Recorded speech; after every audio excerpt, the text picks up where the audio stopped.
My golden child sister has to nearly pay $20,000 for breaking the law. Now my family is angry that I won't be her personal assistant since she can't do anything. My older sister was stopped for not following a road sign.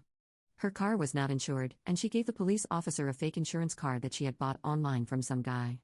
Mind you, the smallest punishment for giving the police a fake insurance card is $10,000, $12,505, including costs and extra charges. Driving without insurance cost her $6,255. Not to mention, her license was stopped for 30 days. The whole fine for not obeying the road sign is $110.30. So in total my sister now owes $18,870 in fines. She has 1 year to pay the fines. As long as she makes payments towards them weekly or every 2 weeks, she will be able to ask for an extension when the 1 year is up. If she doesn't pay the fines, her driver's license will be stopped, and driving on a stopped license can lead to jail time, but she won't go to jail for not paying the fines. My sister's car was taken and she had to sell it to afford the taken car fees and her legal fees. Because of her insurance fraud, no regular insurance company will take her on as a customer now. His only option is something called facility insurance, and the price would be astronomical. Her only option now is public transportation or ride-sharing apps or cabs if it isn't too expensive. Driving her to work sometimes, but they expect me to do it when they can't, which means I would be driving her at least 90% of the time. They tried to get me to do this, and I very clearly said no. She is not my responsibility, and it's not my fault she got into this mess in the first place. There are various options for her that aren't me. She's 26 years old, so she is old enough to know better.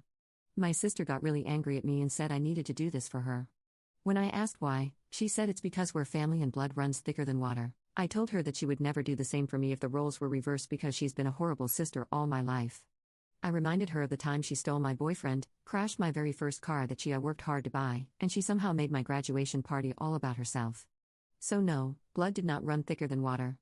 She said that was all in the past, so I had to forgive her. My answer was still no, and she threw a fit. My parents said I was out of the will if I didn't do as they said, which wasn't as big of a threat as they thought it was. I hate how entitled my sister is acting and how my parents are enabling it. They are so angry that I refuse to chauffeur her around and be at his beck and call, no matter how inconvenient it is to me. I have a job and I don't live with my parents, so they can't actually punish me besides being angry. I still hate how they won't stop saying I'm her only option, even though she has no one to blame but herself. Still, they've been harassing me about it nonstop, and my sister even showed up to my apartment with a suitcase, saying she'll live with me to make things easier for the both of us. I've never shut a door quicker in my life. She banged on my door for a few minutes, before resorting to camping out there. I threatened to call the police, but she didn't budge. She ended up calling our parents, and they got here really quickly. They said I had to obey them because they're my parents. They were giving me a lecture through the door and I just wasn't having it. I called the police to get them out of there. When they arrived, the police basically said, "Not this guy again." They told them to leave before my sister got into more trouble. They left at that, but that wasn't it. They told the rest of the family that I'm refusing to help my sister in his time of need, and now they think I'm the devil or something.